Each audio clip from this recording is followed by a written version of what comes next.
Buongiorno da Sicilia 24, i nostri titoli. Mafia e affari nel blitz dei carabinieri nel Belice contro la famiglia mafiosa di Partanna. Nuovo arresto per Giovanni Luppino, l'autista di Messina Denaro, già condannato a 9 anni, accusato di avere chiesto il pizzo per conto del boss. Allora latitante, 5 provvedimenti cautelari. La strage di Monreale, convalidato il fermo di Samuele Acquisto, è accusato di concorso in strage. Gli investigatori cercano adesso un terzo complice. Aveva mostrato una videochiamata con Nico Pandetta, attualmente in carcere durante il concerto del 1° maggio alla Playa. La procura di Catania indaga il rapper Baby Gang. Aperte 2 inchieste per accertare le cause della collisione di ieri dei 2 aerei delle Frecce Tricolori nell'esibizione a Pantelleria. Sta bene, il pilota portato in ospedale. Incidente sul lavoro, cade da un tetto in un volo di 10 metri a San Cataldo. In prognosi riservata un operaio 23enne. Messina ha destituito un magistrato accusato di avere vessato la moglie che aveva sporto denuncia. Il provvedimento della sezione disciplinare del CSM. Catania, via Ungaretti come una discarica a cielo aperto. Tonnellate di spazzatura e rovi invadono la strada. Abitanti preoccupati per l'arrivo del caldo con il conseguente rischio incendi. Calcio, è il giorno di Catania Potenza. Ai rossazzurri basta un pari per proseguire nei play-off. Promozione stasera alle 20, luci accese al Massimino su Telecolor alle 19:30, diretta stadio per seguire la sfida.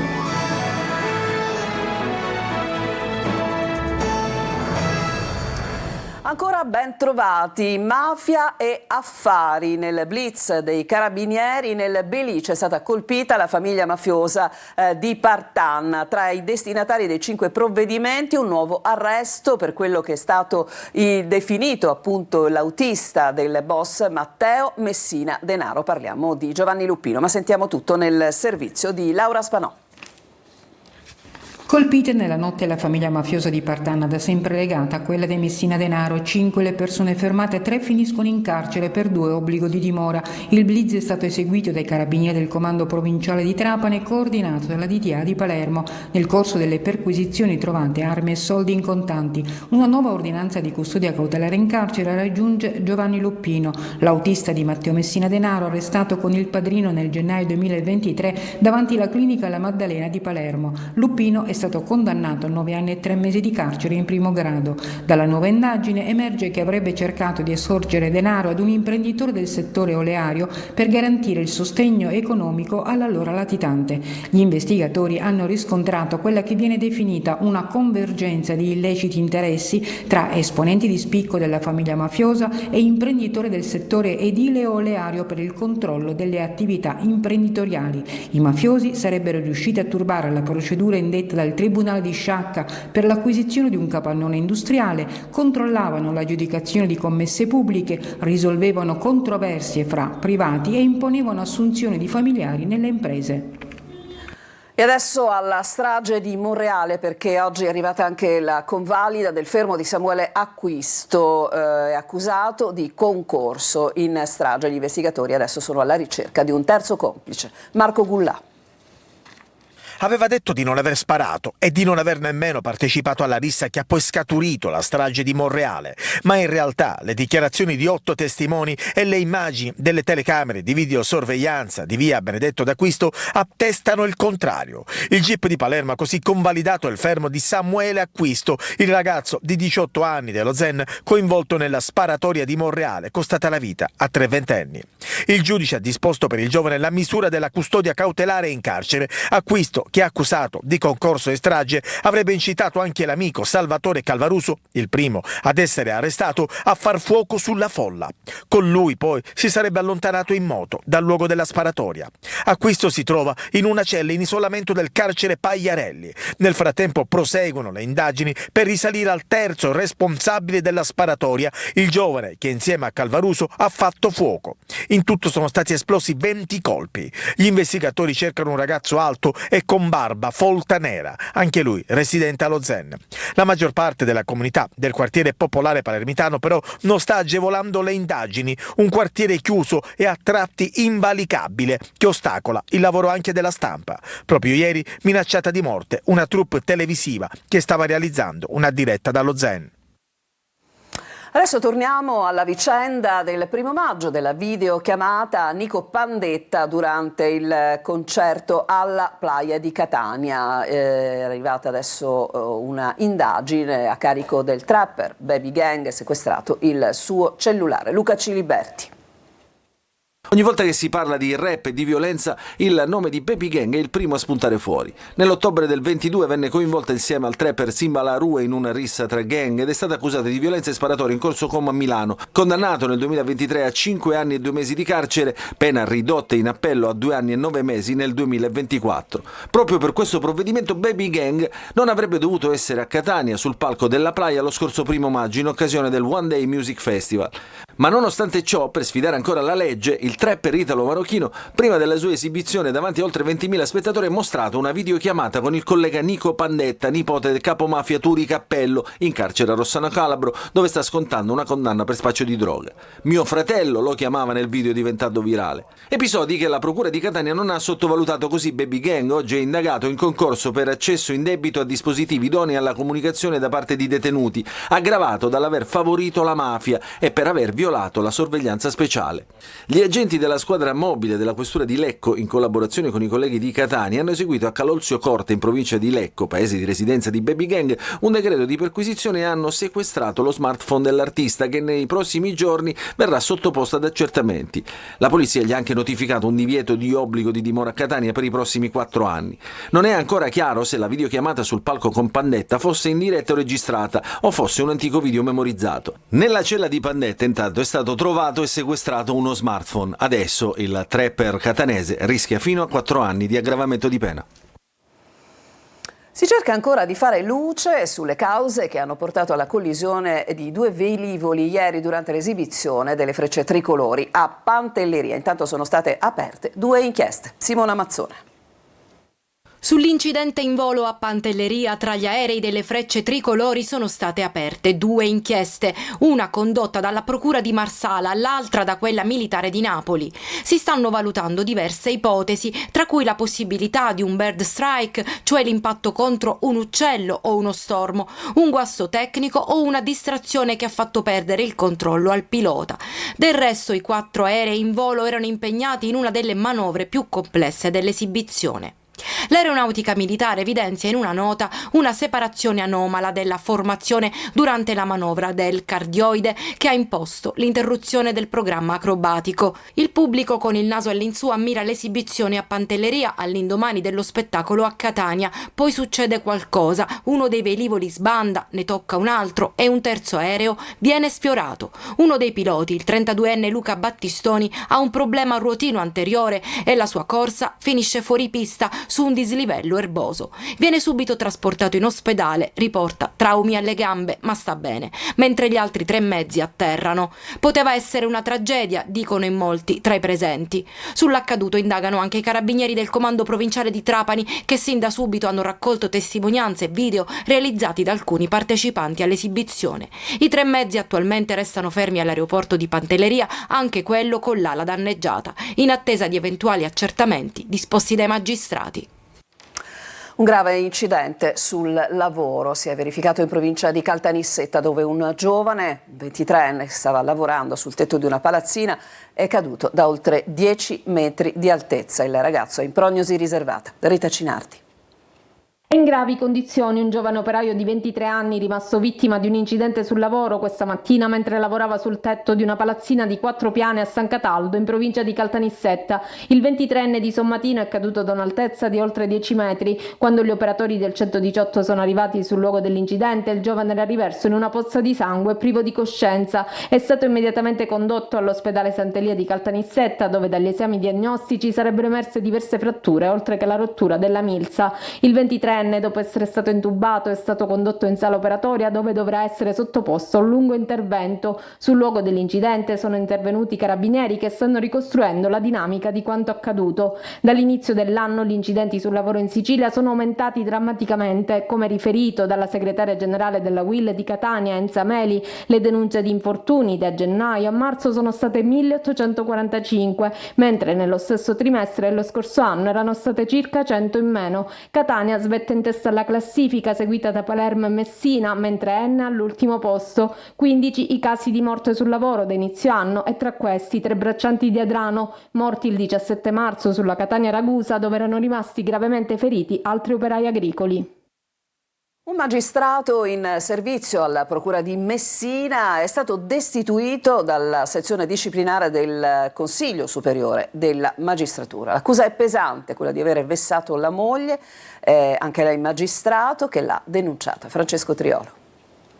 Accuse pesanti quelle per le quali un magistrato della Procura di Messina è stato destituito dal servizio. Il provvedimento è stato preso dalla sezione disciplinare del Consiglio Superiore della Magistratura dopo la condanna dell'uomo in sede penale al Tribunale di Catanzaro. L'accusa quella di aver vessato, maltrattato, insultato e minacciato per anni la sua ex moglie, anche lei magistrato, che l'ha denunciato. A carico del magistrato un quadro pesante di fatti, alcuni dei quali sarebbero avvenuti anche in presenza dei figli e non soltanto di giorno ma anche di notte. Alcuni impressionanti, per esempio la svegliava nel cuore della notte afferrandola per le caviglie, rovesciandole addosso dell'acqua, trascinandola a terra e gettandole addosso il materasso. Accuse che il magistrato al canto suo ha sempre respinto con forza, ma che sono state confermate da una serie di testimoni ascoltati durante il processo. Adesso il magistrato potrà presentare un ricorso amministrativo contro questa decisione alle sezioni unite civili della Corte di Cassazione e di violenza, di sensibilizzazione della necessità di denunciare. Si è parlato oggi a Buongiorno Sicilia con l'intervento del magistrato Marisa Cagnino. Non solo non sono molte le denunce rispetto ai fenomeni di violenza che sono diffusi, ma purtroppo anche alcune denunce vengono ritirate e anche quando non vengono ritirate perché appunto a seguito di provvedimenti legislativi molti reati non sono più perseguibili a querela, nel corso poi del dibattimento, quindi dinanzi al giudice, le dichiarazioni di queste vittime lasciano tanto spazio alla possibilità di una soluzione perché si nascondono fatti che invece sono assolutamente gravi. Restiamo in tema violenza psicologica e fisica da parte di uomini che non accettano un no. Ne parla con noi l'attrice Donatella Finocchiaro, da domani nelle sale, per raccontare la storia di violenze e abusi che ha subito Rosa Balistreri, icona della canzone popolare siciliana. L'ha sentita per noi Simona Mazzone. Sono castigo di Dio! Ogni potere ce l'ha da poi fa danno! La violenza domestica non conosce confini, ceto sociale, etnia. Se ne parla tanto, ma poco si agisce e ogni giorno è una mattanza. Ogni giorno una donna viene picchiata, umiliata e peggio ancora uccisa. Trovare la forza per denunciare non è facile, fuggire dal proprio aguzzino è ancora più difficile, specie quando non si trova una via d'uscita. Può bastare un'amicizia, un nuovo amore, persino una canzone, come per Rosa Balistreri, raccontata nell'Amore che ho, dal 7 maggio nelle sale, con la storia dell'icona della canzone popolare siciliana che nella sua vita ha subito violenze, abbandoni e una maternità difficile, interpretata da Donatella Finocchiaro. Rosa ne ha subito da suo padre, da un marito violento, ha sempre subito dal prete, da questi uomini prevaricatori. È una donna che negli anni 40, 50 e 60 ha detto no. La Finocchiaro racconta di avere anche lei in passato subito una forma di violenza e di esserne uscita. 2 botte, due spinte, così. Anche psicologica. Lei, come spesso accade, ha perdonato, dice, perché è troppo innamorata, cieca davanti alla prepotenza di quegli uomini incapaci di accettare un no. Siamo stati abituati sempre a pensare che l'uomo geloso è un uomo innamorato, invece no, l'uomo geloso è un uomo che non sa amare, un uomo che non è capace di gestire i propri sentimenti, le proprie emozioni, un uomo che non accetta il no. Insomma, stiamo creando dei mostri, abbiamo una grossa responsabilità come genitori e come società. Andiamo al naufragio del Bayesian, inquirenti, consulenti e avvocati attorno a un tavolo prima del recupero del veliero. Entro 20 giorni il super yacht sarà in superficie. Il servizio. Entro una ventina di giorni il super yacht Basian verrà riportato in superficie. Questa mattina nella sede della Guardia Costiera di Porticello si è svolta la riunione operativa per fare il punto sul recupero del veliero affondato nell'agosto del 2024 durante una tempesta d'acqua. Sono 3 gli indagati, si tratta dei membri dell'equipaggio, il comandante neozelandese James Cutfield, l'ufficiale di macchina Tim Park Heaton e il marinaio di guardia Matthew Griffith, iscritti nel registro degli indagati dalla Procura di Termini Imerese per omicidio colposo plurimo e naufragio colposo. Presenti oggi gli inquirenti, i consulenti e gli avvocati degli indagati, oltre ai legali di parte civile delle vittime. Ognuno di noi ha chiesto delle garanzie affinché delle parti dell'imbarcazione non vengano toccate, perché sono quelle che noi riteniamo determinanti ai fini di dimostrare eventuali responsabilità. È stato spiegato tutto, ci sono stati dati pure i tempi per svolgere queste attività. Loro ritengono, ovviamente sono tempi che poi possono essere modificati, una ventina di giorni a partire da ora, 20 giorni, un mese. Sul recupero del Basian il primo step fondamentale sarà quello che avverrà nei prossimi giorni, ovvero quando sarà tagliato il grande albero che contraddistingueva proprio il velero di Mike Lynch. Poi le 2 chiatte galleggianti si affiancheranno e procederanno a sollevare l'imbarcazione. Sarà un intervento di recupero delicatissimo e spettacolare per garantire sicurezza e segretezza alle operazioni. Anche una zona di 600 metri di raggio dal punto di affondamento sarà interdetta. Adesso c'è una pausa, torniamo tra poco per farvi conoscere, per presentarvi il nuovo commissario in Sicilia, quello per l'emergenza siccità, tra poco.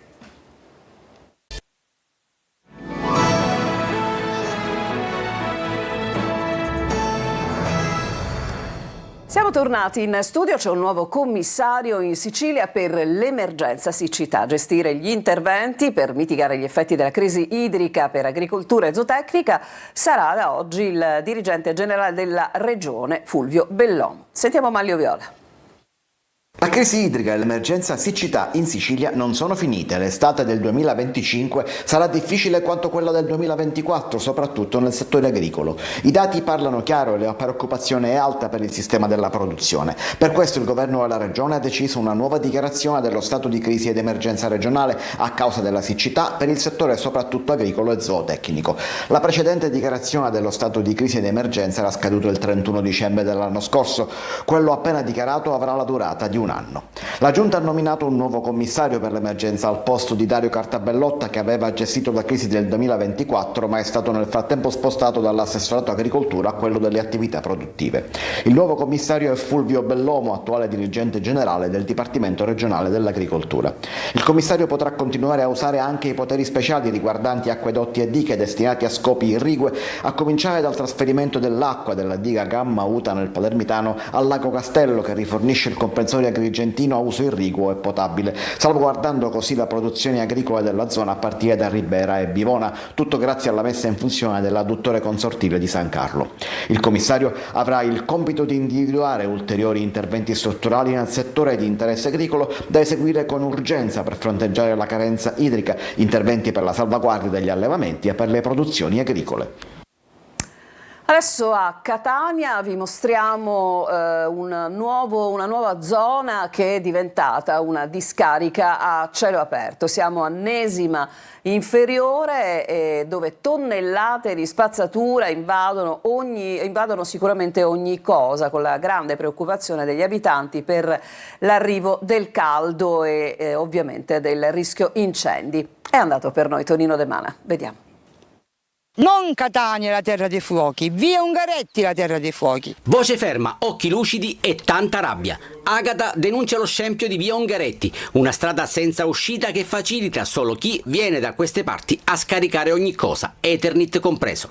Per concentrazione e tipologia di rifiuti, lo slargo che vedete si può tranquillamente paragonare ad una discarica, ai noi, abusiva.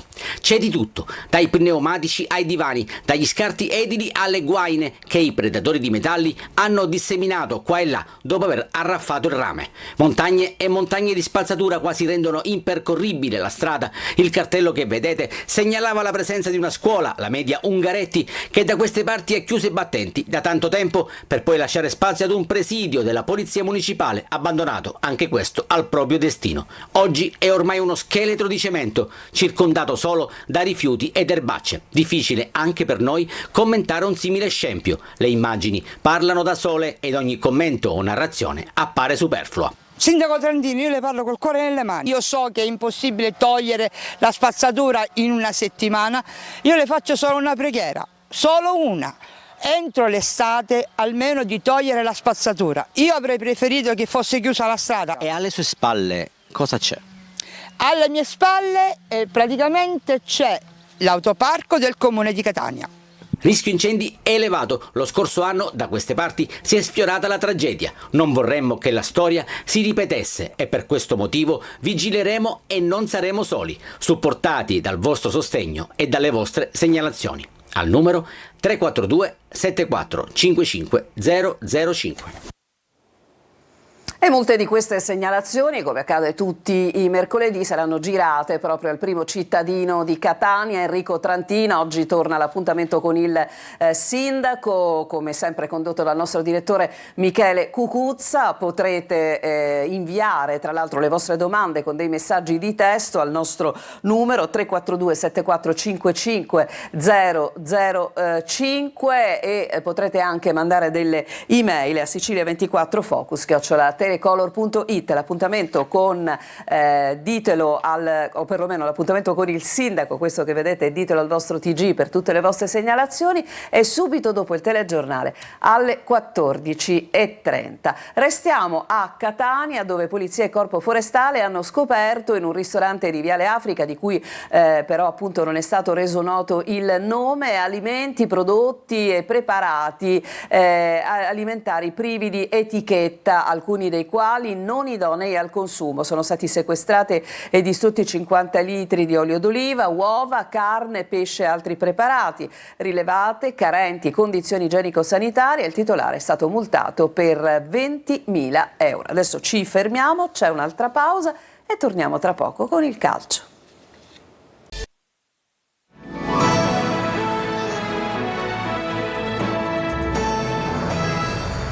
E siamo al calcio stasera, al Massimino, il secondo turno dei play-off promozione di Serie C. La sfida è tra Catania e Potenza, con i rossazzurri che potranno comunque contare su 2 risultati su 3 per passare il turno, quindi a loro basterà anche il pareggio. Calcio d'inizio alle 20, l'appuntamento su Telecolor con diretta stadio, però già a partire dalle 19:30 il servizio. Dentro o fuori, l'atmosfera del mercoledì sera per un Catania Potenza che si preannuncia partita ad alto tasso di intensità e contenuti agonistici. 2 squadre che si sono incontrate poche settimane fa in campionato, ma nei playoff cambia tutto: approccio, mentalità, tensione. Alle 20 al Massimino i rossazzurri potranno contare su 2 risultati a disposizione per passare il turno, ma è proprio questione di testa, come ha detto ieri in conferenza Mimmo Toscano, la componente che può fare la differenza. Il Catania ci arriva bene, la vittoria col Giuliano è stata ben assorbita, adesso c'è da continuare su quella strada. Rispetto alla partita di domenica, il tecnico non avrà a disposizione l'infortunato Lunetta e il ballottaggio è ormai ristretto a Dalmonte e Stoppa per la maglia da titolare accanto a Jimenez e dietro la punta inglese. Per il resto, come ha detto Toscano, giocherà l'11 migliore, quello che ultimamente ha dato maggiori garanzie. Il Potenza arriverà al Massimino con una certezza: avrà solo un risultato a disposizione, la vittoria, e quindi giocherà per quell'obiettivo, lasciando spazi, una concessione che il Catania dovrà sfruttare. Sono attesi quasi 18.000 spettatori al Massimino. Per gli altri, appuntamento a partire dalle 19:30 con diretta stadio su Telecolor, 3 ore live con la presentazione della gara, le emozioni dei 90 minuti con i collegamenti al Massimino, le interviste post partita ad allenatori e giocatori in anteprima, tutti i risultati in tempo reale dagli altri campi e il quadro completo dei playoff con le promosse del secondo turno e il tabellone del primo turno della fase nazionale. Adesso è davvero tutto, il nostro telegiornale finisce qui. Io vi ricordo il prossimo appuntamento con l'informazione su questa rete alle 19. Vi lascio con Michele Cucuzza, come sempre insieme al sindaco Trantino, per appuntamento con il sindaco. A tutti un buon proseguimento di giornata.